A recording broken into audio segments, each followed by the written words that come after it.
마태복음 19장 13절서부터 30절입니다. 그때 사람들이 예수께서 안수하고 기도해 주심을 바라고 어린아이들을 데리고 오매 제자들이 꾸짖거늘 예수께서 이르시되 어린아이들을 용납하고 내게 오는 것을 금하지 말라. 천국이 이런 사람의 것이니라 하시고 그들에게 안수하시고 거기를 떠나시니라. 어떤 사람이 주께 와서 이르되 선생님이여 내가 무슨 선한 일을 하여야 영생을 얻으리이까? 예수께서 이르시되 어찌하여 선한 일을 내게 묻느냐?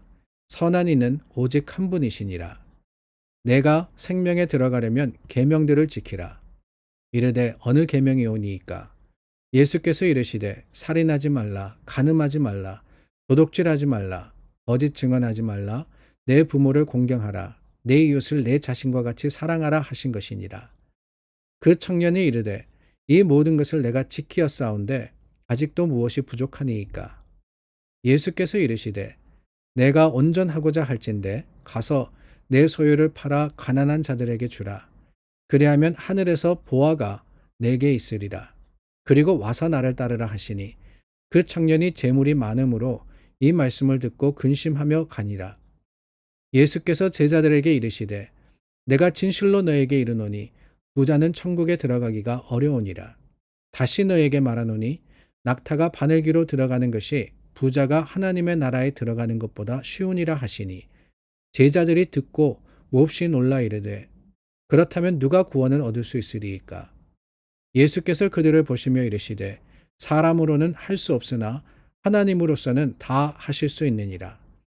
이에 베드로가 대답하여 이르되 보소서 우리가 모든 것을 버리고 주를 따라 싸운데 그런즉 우리가 무엇을 얻으리이까?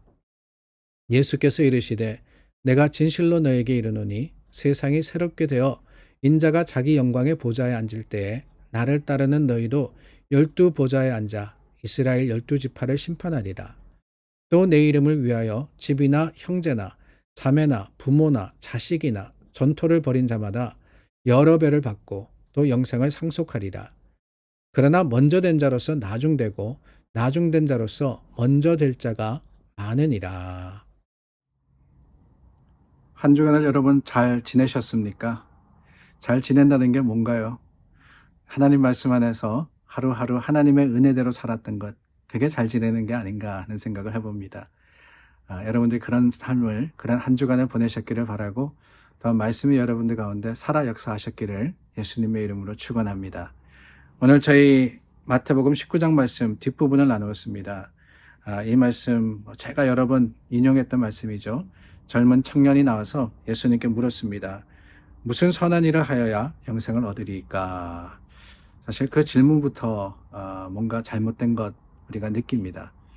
이 청년이 원했던 것, 무엇을 하여야, 어떤 선한 일을 하여야 영생을 얻겠습니까?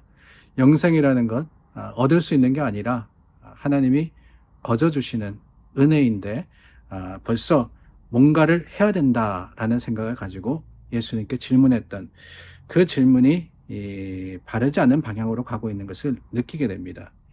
그런데 더 조금 당황스러운 것은 예수님께서 계명을 지켜라 라고 하시면서 이런 계명이라고 하셨을 때 청년이 뭐라 그러느냐, 이 모든 것을 지켰습니다 그렇게 이야기하죠. 이 모든 것을 지켰습니다. 그런데 아직도 무엇이 부족하나이까? 20절 말씀입니다. 아직도 뭐가 부족합니까?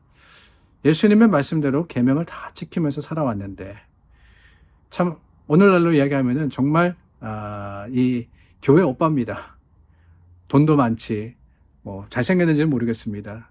그러나 말씀대로 살면서 그 모든 계명을 어기지 않고 착하게 그리고 신실하게 살아왔던 것이 이 청년의 모습이었습니다. 그런데 중요한 게 뭐냐? 이 청년의 마음에 그 모든 것을 하면서도 여전히 부족하게 느껴진 게 있더라는 거예요. 그렇지 않습니까, 여러분? 모든 계명을 다 지켰는데 무엇이 부족합니까? 아니, 뭔가 더 부족한 게 있는 것 같아요. 왜 그런 생각을 했을까? 왜 그런 생각을 했을까? 저는 궁금합니다.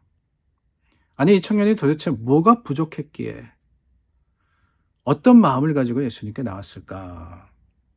분명히 그는 선한 일을 어떤 일을 하면은 영생을 얻겠습니까? 일을 함으로써, 무엇을 함으로써 영생을 얻을 수 있다고 왔는데 여전히 부족한 게 뭐냐? 아니, 그 많은 일들, 어떻게 생각하면은 우리가 할 수 없는 많은 그 규례와 율례를 다 지켰는데 도대체 여전히 부족하다고 느끼는 그 마음은 어디서부터 온 건가?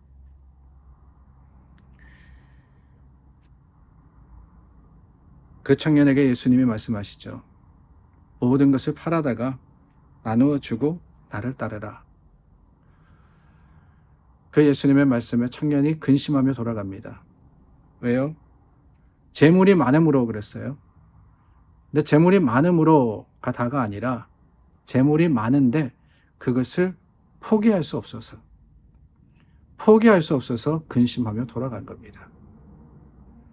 그러니까 이 청년이 저는 알았다고 생각을 해요. 예수님께 나오면서 이미 알았습니다. 무엇을 하는데 그 하는 것이 계명을 지키고 이런 것이 아니라 결국에는 자기의 포기가 마지막 그 관건이라는 사실을 알고 그것을 하지 못하니까 불안하고 안타까운 마음으로 예수님께 나와서 어떤 다른 방법이 있습니까? 라고 물었던 것이 아닐까. 근데 결국에는 예수님께서 대답하시는 게 뭐냐? 자기 포기가 그게 바로 영생을 얻는 것이다 라고 하시는 것. 다르게 이야기하면은 세상에 나는 죽어야 되고 거듭나야지만 영생에 합당한 사람이다 라는 답을 듣고는 할 수 없는 그것으로 인해서 실망하며 돌아갔던 거 아닐까요? 그렇습니다.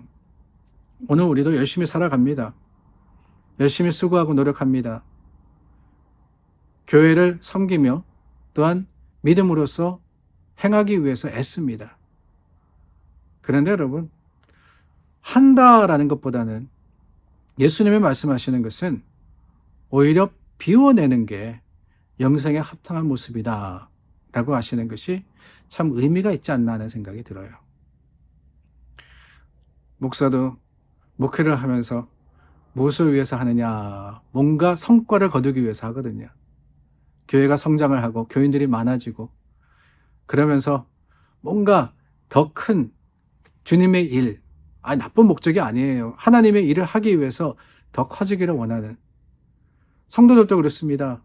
사역을 하면서 그 가운데 복받고 하나님의 주시는 뭔가를 누리기 위해서 우리가 애쓰고 힘쓰고 더 많은 것을 하려고 하는데 하나님 말씀을 가만히 보니까요.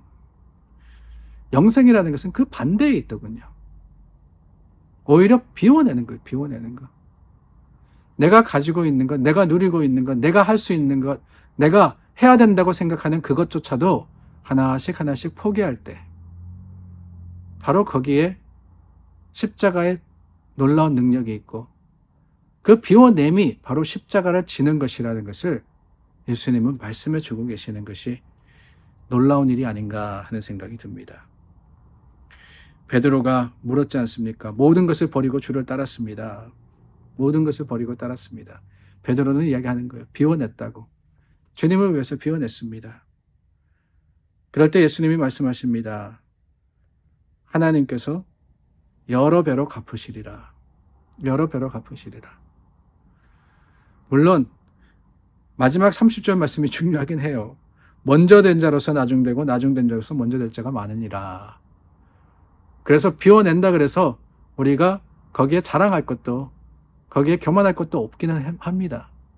그러나 뭔가를 하겠다는, 채우겠다는 것보다는 비우겠다는 마음을 예수님께서 더 귀하게 보셨다는 것은 오늘 저와 여러분들에게 가르쳐 주시는 놀라운 교훈이 아닌가 하는 생각이 듭니다.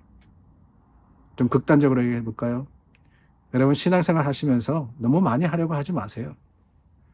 교회를 위해서 섬기면서 내가 뭔가를 해야지 그러지 마세요.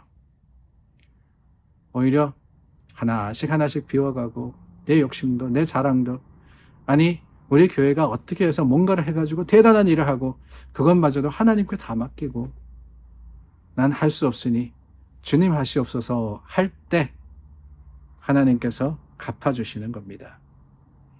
우리가 모든 것을 버리고 주를 따라 싸운데 여기까지였으면 좋았을 텐데 베드로의 질문도요. 그런즉 우리가 무엇을 얻으리이까? 이게 문제예요. 이게. 무엇을 얻으리이까? 채우는 거잖아요. 신앙은 체험이 아닙니다. 신앙은 비움입니다.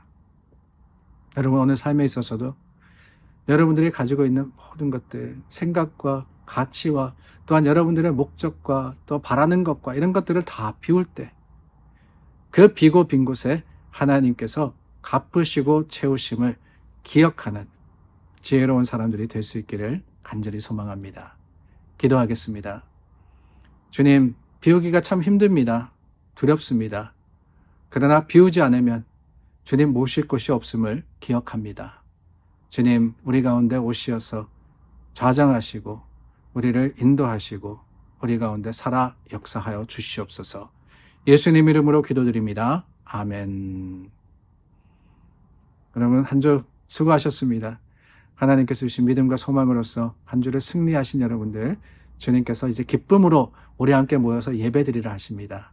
주일을 위해서 준비하시고 또한 성령의 인도하심을 따라서 오늘도 끝까지 마무리 잘하시는 여러분들 되시기를 바랍니다. 기도하겠습니다.